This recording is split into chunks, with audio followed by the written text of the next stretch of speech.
시장이 일부러 여러분 손절을 먹고 움직인다고 생각해 본 적 있으시죠? 그 느낌 사실 거의 맞습니다. 스마트머니는 방향을 잡기 전에 반드시 위아래로 쌓인 손절 유동성을 먼저 먹습니다. 그 자리가 바로 BSR과 SSL입니다. 오늘은 왜 여러분의 포지션이 털리는지, 그리고 그 자리를 역이용해서 어떻게 수익으로 바꿀 수 있는지 명확하게 알려드리겠습니다. 오늘은 ITT 구조 중 유동성 관련 내용인 바이사이드 리큐리티, 매수 청산 유동성과 셀사이드 리큐리티, 매도 청산 유동성, 그리고 그걸 먹고 움직이는 스마트 머니들의 행동 패턴을 정리해 두었으니 끝까지 시청 부탁드립니다. 영상 후반 실전 매매 활용에 나올 내용에 페어밸류 갭, 오더블럭, 쇼크, 보스가 나오기 때문에 영상의 원활한 시청을 위해 전 강의 영상들을 보고 오시는 걸 추천드립니다. 첫 번째로 바이사이드 리큐리티, 쉽게 말하면 숏 포지션을 잡은 사람들의 손절과 청산 주문 유동성이 몰려있는 곳입니다. 현재 차트를 보시면 여기서 숏 포지션에 진입한 사람들은 손절은 어디에 둘까요? 바로 위 고점 부근 혹은 그 부근 살짝 위에 설정하여 둡니다. 이 자리는 시각적으로 가장 눈에 잘 보이고 사람들은 심리적으로도 여기만 깨지지 않으면 괜찮다 라는 생각에 명확한 고점 부근에 손절 라인을 두는 경향이 있어 고점 바로 위에 숏 손절과 청산 주문이 몰립니다. 이것이 위쪽에 쌓인 매수 유동성 바이사이드 리큐리티입니다.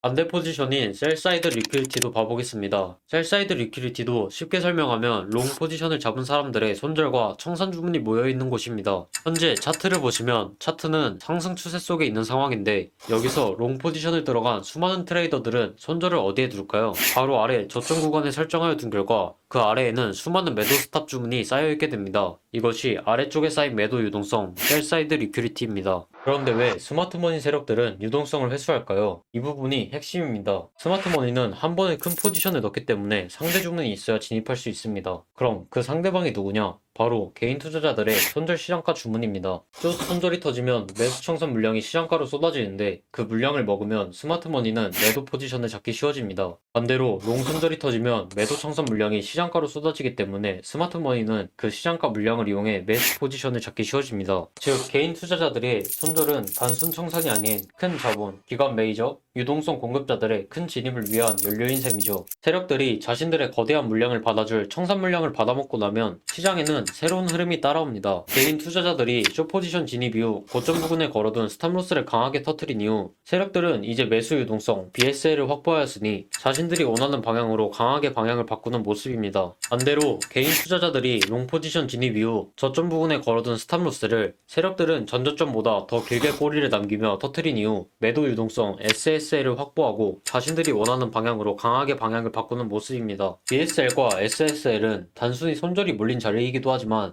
스마트머니 입장에서 보면 일종의 연료고와 같습니다. 연료를 채워야 큰 자본이 원하는 방향으로 움직일 힘이 생기기 때문에 이 유동성 구간에 들려야 합니다. 하지만 이것만 보면 큰 착각이 생깁니다. BSL을 먹으면 무조건 떨어지고 SSL을 먹으면 무조건 오른다? 절대 아닙니다. BSL을 먹었는데도 가격이 멈추지 않고 계속 추가 고점을 갱신한다면 이건 시장이 아직 위에서 더 먹을 손절 물량이 남아있다라는 뜻이고 반대로 SSL을 받아먹고도 더 하방으로 움직인다면 아직 하방에 더 큰 연료가 남아있다는 뜻입니다. 즉 유동성은 목적지가 아닌 연료이고 방향은 구수 전환으로 확인해야 합니다. 그래서 BSL, SSL 이후 초크 또는 보스로 구수 전환을 확인하는 것이 필수라 유동성은 준비 단계로만 보고 초크, 보스로는 진짜 방향 선언 정도로 보는 게 정확합니다. 이 포인트를 이해하면 왜 이렇게까지 가격을 흔들까라는 질문이 여기 아직 먹을 게 남아있네로 바뀌게 됩니다.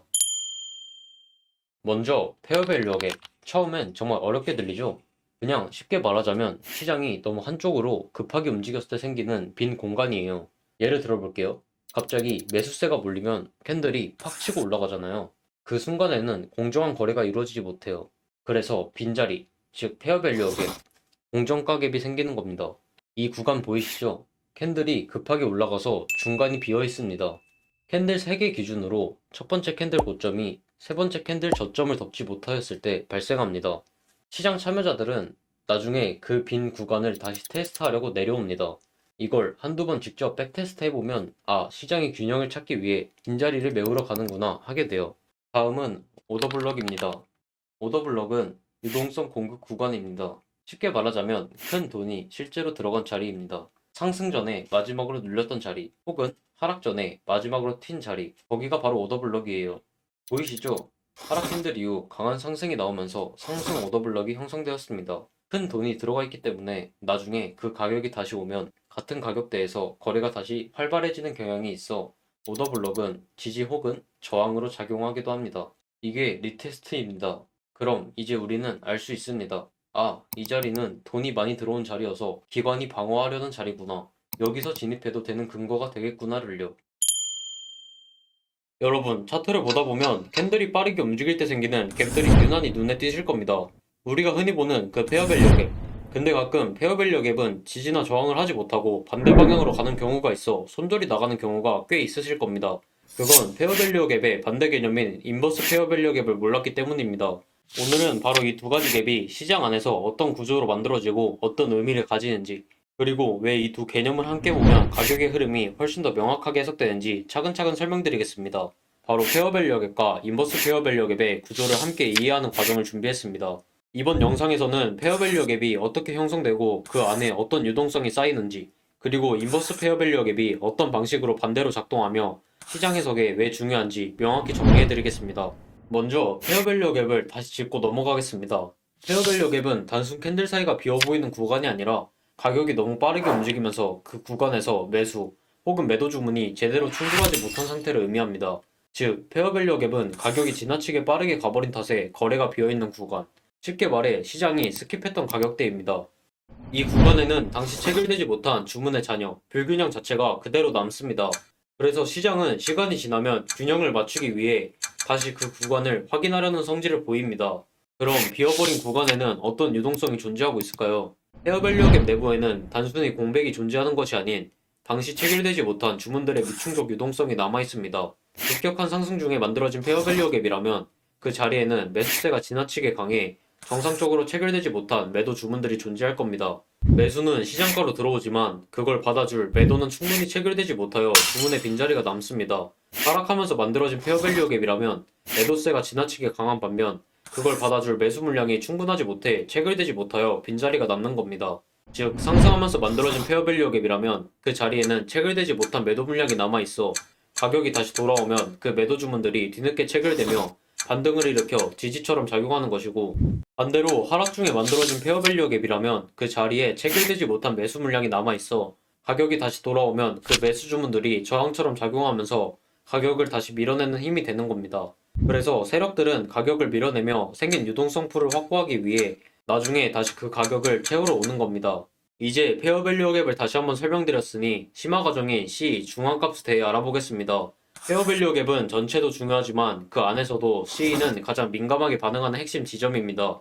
이처럼 페어밸류 갭에서는 고점과 중앙, 그리고 저점이 존재하며 중앙값이 중요한 이유는 페어밸류 갭과 인버스 페어밸류 갭을 식별하는 데 중요한 구간이기 때문입니다. 현재 차트를 보시면 페어밸류 갭 형성 이후 되돌림이 나오며 중앙값을 지켜주고, 우리가 알고 있는 상승 페어밸류 갭이 지지 역할을 수행하여 상승한 모습입니다. 여기서 그러면 우리가 알고 있는 페어밸류 갭 되돌림이 중앙값을 이탈하고 저점까지 꼬리를 달면 페어밸류 갭이 원래 가던 방향으로 가지 않는 건가요? 하고 물어보실 수도 있습니다. 먼저 말씀드리자면 그건 아닙니다. 현재 차트를 보시면 상승하면서 생긴 페어밸류 갭이 형성된 이후 캔들이 저점 부분까지 와준 모습이지만, 이후 반등 캔들에서 중앙값을 지켜주며 페어밸류 갭이 지지로서 작용하고 반등한 모습입니다. 이처럼 중앙값은 페어밸류 갭과 인버스 페어밸류 갭을 식별하는데 매우 중요한 역할을 합니다. 그렇다면 이제는 인버스 페어밸류 갭에 대해서 알아보겠습니다.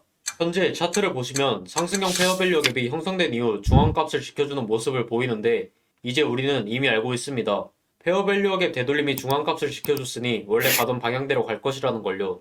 하지만 마지노선인 저점까지 깨는 캔들이 나오며 페어밸류 갭이 붕괴하였습니다. 페어밸류 갭이 중앙값을 지켜주지 못하고 붕괴했다면 이제는 성격이 바뀌어 인버스 페어밸류 갭, 역 FVG로 변한 것입니다. 인버스 페어밸류 갭으로 성격이 변하면 더 이상 상승형 페어밸류 갭은 지지 역할을 하는 것이 아닌 말 그대로 반대 페어밸류 갭, 이제는 저항 역할로 변하게 됩니다. 인버스 페어밸류 갭으로 성격이 바뀐 이후 캔들이 인버스 페어밸류 갭의 중앙값에 돌아와 이제는 저항 역할을 하고 큰 하락이 나온 모습입니다. 반대로 하락하면서 생긴 페어밸류 갭의 중앙값 되돌림이 나온 모습을 보면, 아, 되돌림이 나왔으니까 이제 원래 가던 방향대로 저항 역할을 하고 내려가겠지 하실 겁니다. 하지만 캔들은 중앙값에서 저항받지 못하고 뚫으며 인버스 페어밸류 갭으로 성격이 변하였습니다. 이후 저항은 지지로 바뀌게 되면서 뚫는 직후 하락 캔들이 중앙값에서 지지를 받고 방향을 바꿔 상승한 모습입니다.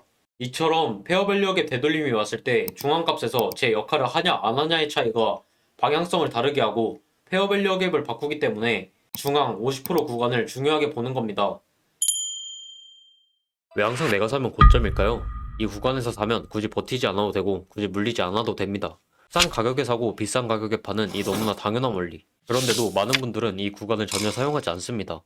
ICT에서 말하는 디스카운트 존과 프리미엄 존, 그리고 그 구조 안에서 최적의 진입 구간을 찾는 방법, 빠르게 알아보겠습니다. 오늘 영상에서는 가격이 비싼지 싼지를 느낌으로 판단하는 것이 아닌 기준으로 판단하는 방법, 디스카운트, 프리미엄 존 구간 설정 방법과 그 안에서 피보나치 툴을 사용해 OT, 옵티멀 트레이드 엔트리, 최적 진입 구간에 대해 알아보겠습니다.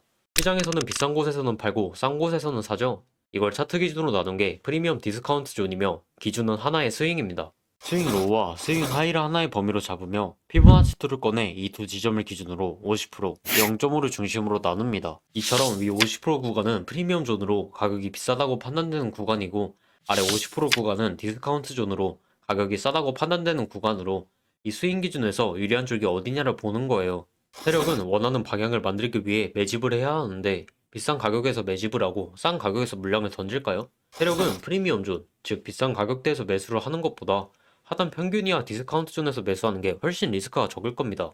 이것이 프리미엄 존에서는 매도의 근거를 찾고 디스카운트 존에서는 매수의 근거를 찾는 이유입니다. 그래서 롱 포지션을 취하고 싶다면 위 프리미엄 존에서 잡는 것보다 디스카운트 존에서 잡는 것이 셋업에 있어서 손익비적으로 더 좋은 모습이죠.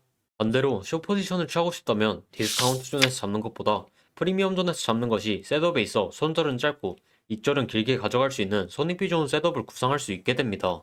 이제 프리미엄 존과 디스카운트 존으로 구간을 설정하였으니 오늘 배울 OTE를 페어밸류 어겟과 오더블럭을 활용하여 최적 진입 구간에 대해 알아봐야겠죠. 자세한 설명 전에 구독과 좋아요 한 번씩만 눌러주시고 영상 계속 시청해주시면 감사하겠습니다. OTE는 옵티멀 트레이드 엔트리, 말 그대로 가장 효율적인 진입 구간을 뜻합니다. 프리미엄 디스카운트 존 안에서도 아무 데서나 들어가지 않습니다. 피보나치 툴을 꺼내 설정하여 보세요. OTE는 보통 618, 705, 79 이 구간을 말합니다. 618과 79 사이를 최적의 매매 진입 구간으로 보며 특히 705가 가장 효율적인 구간으로 해당 구간을 OTE로 표시하여 둡니다. 매수 OTE 예시를 보면 현재 차트에서 식별 가능한 스윙 로우와 스윙 하이가 확인된다면 바로 매수를 하는 것이 아닌 손익비 좋은 구간에서 진입하기 위해 피보나치 툴을 꺼내 디스카운트 프리미엄 존과 OTE 구간을 식별하여 둡니다. 이후 시장은 최적 진입 구간 705 OTE를 정확히 찍어주고 상승하게 됩니다. 반대 예시로 매도 OTE도 봐보도록 할게요. 현재 차트에서 스윙 하이와 스윙 로우가 식별된다면 피보나치 도구를 꺼내 스윙 하이와 스윙 로우를 연결하여 프리미엄 존과 디스카운트 존을 설정하고 OTE 구간을 식별하여 둡니다. 이후 시장은 되돌아와 정확히 최적 진입 구간 705 OTE를 정확히 찍어주고 하락하게 됩니다. 이렇게 OTE 구간까지의 되돌림을 기다린 이후 프리미엄 존, 디스카운트 존과 결합하여 매매를 진행하게 된다면 리스크 대비 보상이 가장 좋은 자리가 됩니다. 하지만 OTE 구간까지의 되돌림이와 매수 혹은 매도할 기회가 찾아왔다고 무작정 진입하면 안 되겠죠? 앞서 말씀드렸다시피 페어밸류 어겟과 오더블럭 등 요소들이 겹쳐야 안전하고 확률 높게 강력한 타점을 잡을 수 있게 됩니다. 여기 명확한 스윙 로우와 스윙 하이가 형성되어 있습니다. 이 두 지점을 피보나치로 연결하여 프리미엄, 디스카운트 존을 설정하여 두고 OTE 구간을 식별하여 해당 구간에서 어떤 근거가 겹쳐 강력한 진입 타점이 될 수 있는지 체크해 볼게요. 여기 상승하면서 형성된 페어밸류 갭이 정확히 OTE 구간이랑 겹치는 모습으로 되돌림이 온다면 강력하게 진입해 볼 만한 시나리오가 형성됩니다. 이후 강력한 타점인 OTE와 페어밸류 갭이 겹친 705로 되돌림이 온다면 디스카운트 존으로 손익비 좋게 싼 가격으로 롱 포지션을 진입하여 수익을 실현화시킬 수 있습니다. 다른 차트도 보시면 명확한 스윙 로우와 스윙 하이로 디스카운트, 프리미엄 존 OTE 구간을 식별하여 둔 모습이며 OTE 구간과 하이 타임 프레임에서의 오더블럭이 정확히 겹쳐 강력한 타점으로 작용하여 상승한 모습입니다.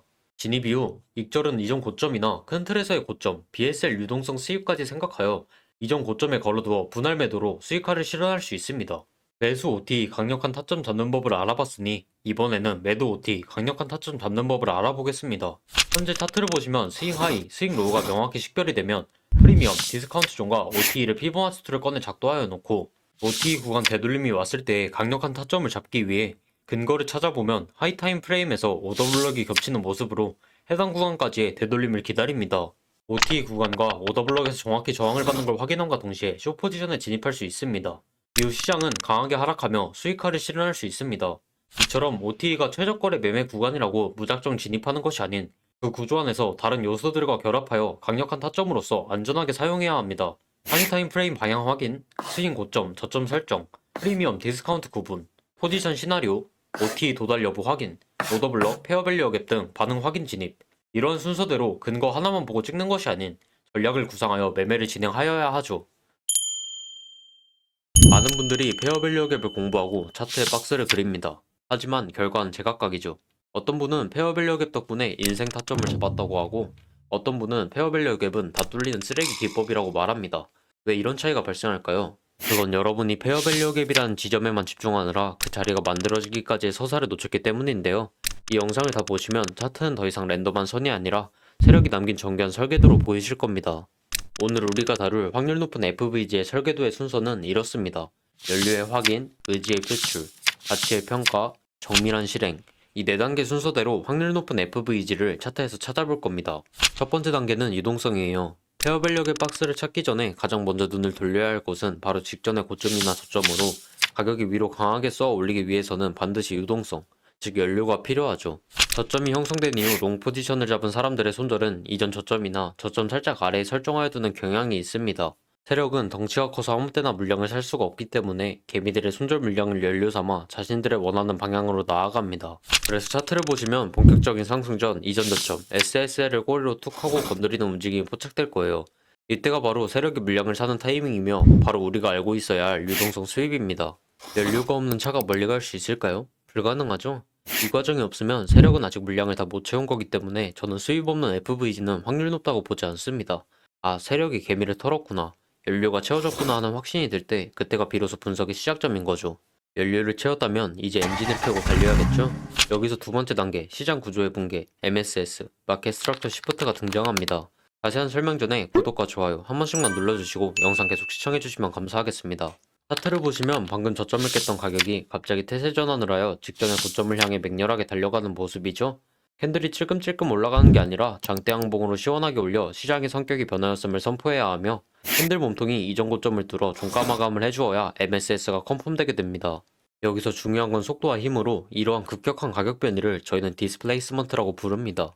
이렇게 강하게 뚫고 올라가야 차트 중간에 텅 빈 공간, 저희가 기다리는 FVG가 만들어지는 거죠. 나 이제 아래로 안 가고 위로 갈 거야 라고 세력이 선전포고를 하는 순간, 즉 이 MSS가 확인되어야만 저는 매수 버튼에 손을 올립니다. 유동성도 털었고 구조도 깨졌으면 FVG가 보인다고 바로 진입할까요? 아니죠. 저희는 위치를 봐야 합니다. 이때 피보나치 도구를 꺼내서 MSS를 만든 파동의 저점과 고점을 연결하여 딱 반으로 나눕니다. 우리는 이전 영상에서 0.5 아래를 디스카운트 존, 즉 싼 가격대라고 배웠죠. 세력이 하단 유동성을 확보했고 상방을 가기 위해 움직이는데 비싼 가격에서 물량을 실을까요? 아니죠. 세력은 절대로 비싼 가격에 사지 않습니다. 저희는 이 구간을 이용해야 하며, 아무리 모양이 예쁜 FVG라도 0.5 위에 있는 프리미엄 존에 있다면 저는 진입하지 않습니다. 차트를 보시면 이후 움직임에 프리미엄 존에 있는 FVG는 신뢰도가 크지 않으며 유효성을 잃고 붕괴하여주는 모습이죠. 프리미엄 존에 있는 FVG 되돌림에 진입하였다면 FVG는 다 뚫리는 쓰레기 기법이라고 생각할 겁니다. 하지만 디스카운트 존에 있는 FVG는 신뢰도가 높은 모습이죠. 즉 저희가 세력이 싸게 물량을 실는 구간을 이용하여 타점을 잡아야 하며, 우리의 타점은 반드시 0.5 아래 디스카운트 존에 있는 FVG여야 하죠. 이것이 여러분의 승률을 지켜주는 가장 강력한 안전벨트가 되어줄 겁니다. 마지막 단계로 디스카운트 존에 있는 FVG까지 찾으셨다면 진입하여도 좋지만, 조금 더 손익비 좋게 디테일한 타점을 잡을 줄 알아야 합니다. 타점의 디테일은 CE 중간값으로 페어밸류 갭 박스의 가장 공정한 합의점인 딱 절반 50% 구간입니다. 가격이 내려오다가 이 페어밸류 갭의 중간값을 꼬리로만 툭 치고 반등한다면 세력이 급하게 올린다는 신호로 보며, 불균형을 절반만 채워도 될 만큼의 상승 압력이 강하다는 뜻이기 때문에 이때는 손익비 좋게 진입할 수 있습니다.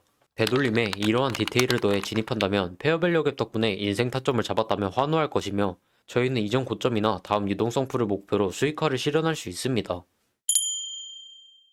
차트에서 페어밸류 갭이나 인버스 페어밸류 갭은 자주 보이지만 모든 구간이 반응하는 건 아닙니다. 실제 시장에서는 여러 페어밸류 갭 중에서도 일부 구간만 되돌림이나 반응을 만들고 나머지는 그대로 통과해버리죠. 이 차이는 타이밍의 문제가 아닌 구간의 중첩 여부와 유동성에서 발생합니다. 오늘 영상에서는 상승, 하락 페어밸류 갭이 겹쳐 형성된 BPR, 밸런스 프라이스 레인지가 왜 강력하게 반응하는지, 그리고 실전 매매에서 어떤 조건이 갖추어졌을 때 이 구간을 사용할 수 있는지 구조적으로 정리해보겠습니다. 이번 영상은 페어밸류 갭, 인버스 페어밸류 갭, BSL, SSL까지 이해하신 분들이 다음 단계로 넘어가기 위해 꼭 필요한 개념을 이전 배운 개념들과 함께 묶어 알아보도록 해보겠습니다. 본격적인 BPR 설명 전 원활한 이해를 위해 페어밸류 갭과 인버스 페어밸류 갭을 빠르게 알아보고 넘어가 보도록 하겠습니다. 먼저 페어밸류 갭은 스마트머니가 원하는 가격으로 빠르게 움직이기 위해 막대한 오더를 넣으면 주문이 완전히 체결되지 못하고 가격이 스킵되며 캔들 사이에 공백이 발생하게 됩니다. 하지만 그 공백이 있는 불균형 자리는 시장이 균형을 맞추기 위해 되돌아오죠.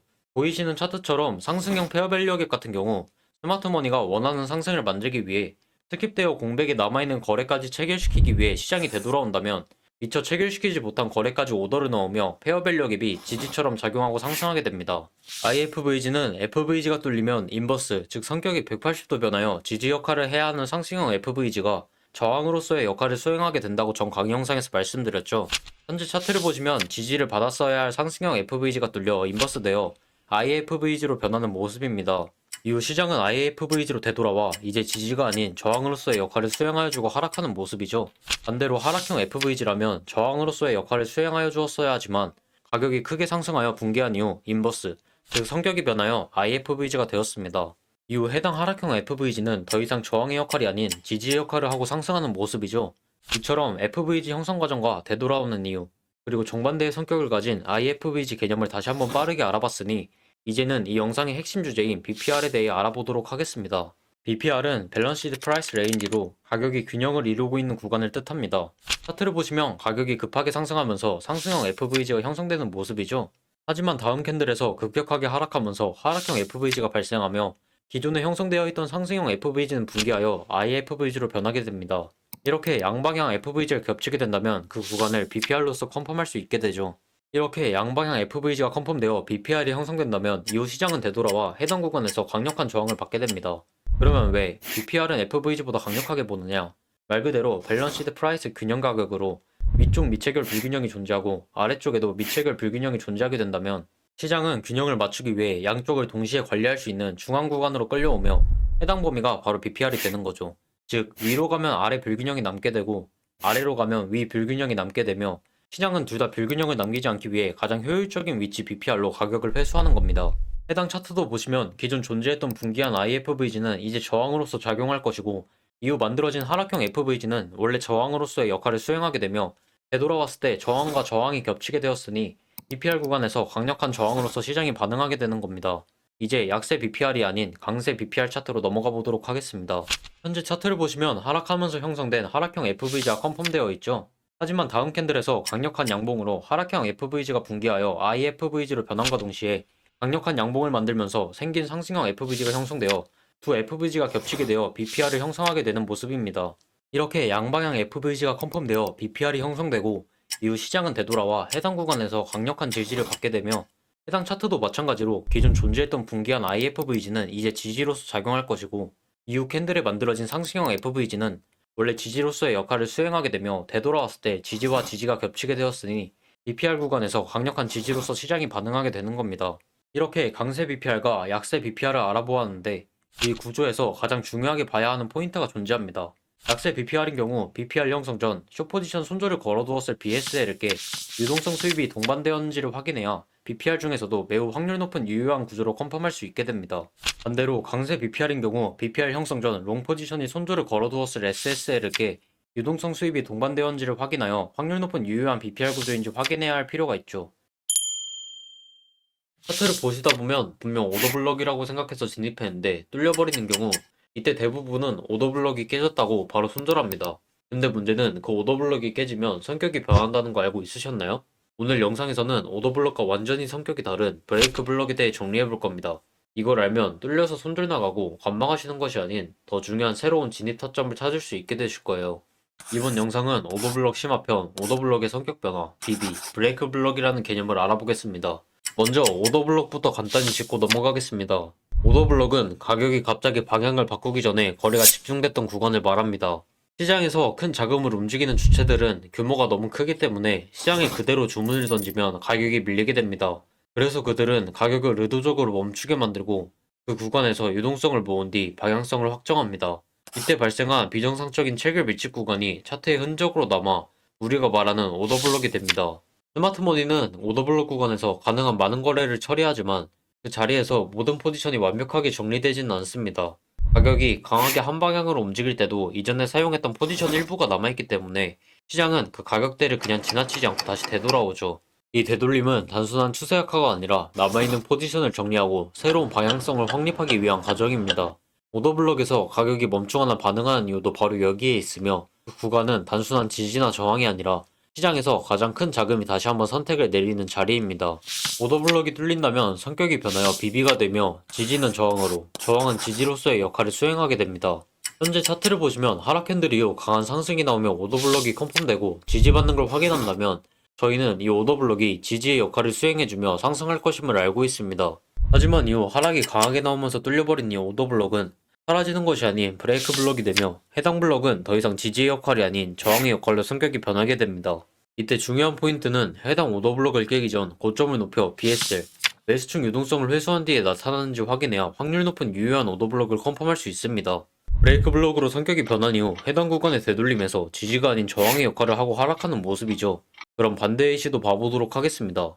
현재 차트를 보시면 강한 하락이 나오며 오더블럭이 컨펌된과 동시에 전저점을 깨 SSL 매도측 유동성을 회수한 상태입니다. 원래 오더블럭이라면 저항을 받고 하락하여 주어야 하지만 강한 상승으로 오더블럭을 뚫어주며 오더블럭은 브레이크 블럭으로 바뀌게 됩니다.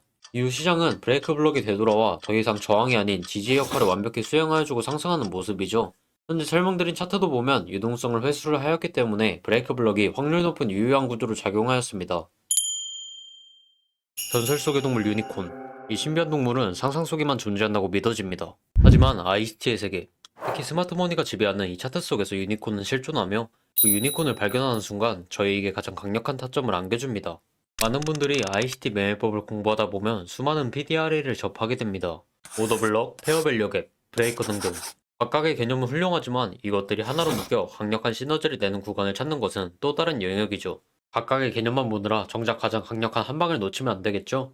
오늘은 ICT에서 PDRA가 하나로 겹치는 가장 강력한 셋업, 유니콘 모델을 자세하게 알아보도록 하겠습니다. 유니콘 모델의 첫 번째 퍼즐은 유동성입니다. 단순히 모양만 나왔다고 진입하는 것이 아니며 진짜 유니콘을 찾으려면 저희는 유니콘에 뿌린 유동성 수입을 확인해야 합니다. 가격이 주요 고점을 살짝 넘기는 순간을 상상해보면 돌파 매수자들은 흥분하며 진입할 것이고 그 포지션을 들고 있던 사람들의 손절 물량은 시장에 풀리게 되며 스마트머니는 바로 이 지점에서 자신들의 대규모 물량을 체결시키게 되죠. 스마트머니는 자신들의 대규모 물량을 한 번에 넣기 위해서는 상대 주문이 있어야 진입이 가능합니다. 그 상대 주문은 바로 개인 투자자들의 손절 시장가 주문이며 그 포지션 손절이 터지면 매수 청산 물량이 시장가로 쏟아지기 때문에 스마트머니는 그 물량을 받아먹고 매도 포지션을 잡게 됩니다. 반대로 주요 저점을 깨는 순간을 상상해 봅시다. 주요 저점을 깨지는 순간 시장이 롱 포지션을 들고 있던 사람들의 손절 시장가 주문이 쏟아지게 되며 이때 스마트머니는 쏟아져 나오는 손절 물량을 연료 삼아 매수 포지션을 잡게 됩니다. 즉 강하게 고점을 높이거나 저점을 낮춰주는 그 찰나의 순간 스마트머니는 비로소 사냥을 끝내고 다음 목적지로 향할 준비를 마치게 되는 거죠. 기억하세요. 뿔이 없는 말은 유니콘이 아닙니다. 뿔이 확인되었다면 이제 유니콘이 달릴 방향을 확인해야 하죠. 유니콘 모델의 두 번째 퍼즐, 바로 시장 구조의 붕괴, MSS, 마켓 스트럭처 시프트입니다. 사냥을 마친 스마트머니는 이제 기존의 질서를 파괴하며 상승하던 추세가 유지되려면 지켜져야 했던 주요 저점을 강한 에너지로 깨트려주는 모습이죠. 유동성 수입 이후 단순한 되돌림이 아니라 공급의 압도적인 우위가 확인되는 순간입니다. 이때 중요한 것은 캔들의 몸통이 이전 저점을 확고하게 깨 마감해 주어야 하며 망설임 없는 장대 음봉 혹은 연속적인 하락 캔들이 나타나 시장의 성격이 변하였음을 선포해야 합니다. 반대 예시도 함께 봐보도록 하겠습니다. 스마트머니가 유동성을 사냥한 이후 가격을 강하게 밀어붙이며 캔들의 몸통으로 이전 주요 고점을 확고하게 깨주며 종가 마감을 해준 모습이죠. 이것은 단순히 가격을 올린 것이 아닌 시장의 성격이 완전히 뒤바뀌었음을 선포하는 신호탄이며 이 급격한 가격 변이, 디스플레이스먼트가 일어나야만 우리가 기다리는 진정한 유니콘의 영역이 생성됩니다. 이 급격한 움직임이 바로 다음 단계인 브레이크 블럭과 페어밸류 갭을 형성하는 원동력이 되는 거죠. 이제 유니콘 모델의 핵심인 중첩 구간을 알아볼 차례입니다. 자세한 설명 전에 구독과 좋아요 한 번씩만 눌러주시고 영상 계속 시청해주시면 감사하겠습니다. 차트를 보시면 하락하면서 오더블럭이 형성된 모습으로 되돌림이 온다면 리테스트 반응에 오더블럭이 저항으로 작용할 가능성이 있다는 건 저희는 이미 알고 있습니다. 하지만 오더블럭은 강한 장대 항봉으로 붕괴하여 성격이 변해 브레이크 블럭이 되는 모습이죠. 브레이크 블럭을 보시면 이 구간은 아까 우리가 확인한 유동성 수입을 만들기 위해 마지막으로 힘을 썼던 캔들로 원래는 저항을 받아줄 것이라고 믿었던 구간이었지만 이제는 강력한 지지로 성격이 완전히 뒤바뀐 곳이죠. 여기에는 두 가지 아주 강력한 힘이 겹쳐져 있습니다. 첫 번째는 유동성 사냥을 끝낸 스마트머니의 의도이며 강력한 상방 움직임을 만들기 위해 가격을 밀어내려는 의지이죠. 두 번째는 숏포지션을 잡았다가 미처 탈출하지 못한 트레이더들의 절박한 심리입니다. 가격이 돌아오기만을 기다리던 그들이 본절만 오게 해달라며 물량을 던지게 되죠. 이 스마트머니의 상승 의지와 개인들의 본절 심리가 만나는 곳. 그래서 이곳은 어떠한 지지보다 더욱 강력한 지지로서 작용할 확률이 높아집니다. 동시에 그 폭발적인 상승 과정 디스플레이스먼트에서 발생한 페어밸류 갭은 가격이 너무 급하게 전달되느라 미처 주문을 다 채우지 못한 비효율적인 공간입니다. 시장은 차트 위에 남겨진 이 지저분한 빈 공간을 그냥 두지 못하고 자석처럼 가격을 끌어당겨 다시 메우려 하죠. 스마트머니의 의지와 개인들의 본절 심리, 그리고 빈 공간을 채우려는 회귀 본능이 만나는 지점. 이 각각의 PDRA가 하나로 겹치는 가장 강력한 구간이 저희가 기다려온 유니콘 셋업입니다. 차트가 왜 갑자기 꺾였는지, 어떤 반등은 진짜 추세 전환이고 어떤 반등은 함정인지, 그동안 감으로만 보셨다면 오늘 영상이 여러분의 시야를 완전히 바꿔줄 겁니다. 시장 구조가 변하는 그 순간을 단 10초 만에 구분할 수 있는 초크와 보스, 이 두 가지 개념만 이해하면 여러분의 트레이딩은 최소 한 단계 이상 업그레이드 됩니다. 스마트머니가 어디서 돌아서는지, 어디서 방향을 확정하는지 오늘 영상에서 전부 보여드리겠습니다. 바로 시작하겠습니다. 오늘은 시장의 방향성을 읽을 수 있는 초크와 보스에 대해서 알아보려고 합니다. 이 두 가지 개념만 이해한다면 지금 움직이는 게 진짜 추세 전환인지 아니면 잠깐의 반등인지 훨씬 명확하게 볼 수 있다고 장담할 수 있습니다. 먼저 초크는 간단하게 추세 반전의 가능성이라고 볼 수 있습니다. 이전까지 상승 추세를 보이던 캔들이 급격한 하락과 동시에 긴 꼬리가 만들어졌고 이후 횡보를 하면서 이전에 발생한 꼬리까지 이탈하는 저점이 다시 한번 발생했습니다. 여기서 중요한 건 직전 큰 하락이 발생했던 캔들의 저점이 추세 유지의 주요한 저점 구간이었는지 확인해야 하고, 만약 그 중요한 저점이 깨지면 상승 구조가 유지되지 못하는 것이므로 저점이 깨지는 순간 초크가 형성되는 것입니다. 하지만 여기서 꼭 짚고 넘어가야 할 점은 초크는 추세 전환의 초기 가능성일 뿐, 추세 전환을 확정짓기 위해서는 반드시 보스가 동반되어야 합니다. 쉽게 말해 초크가 바뀌려나 였다면 보스는 진짜 추세 전환이 되었다입니다.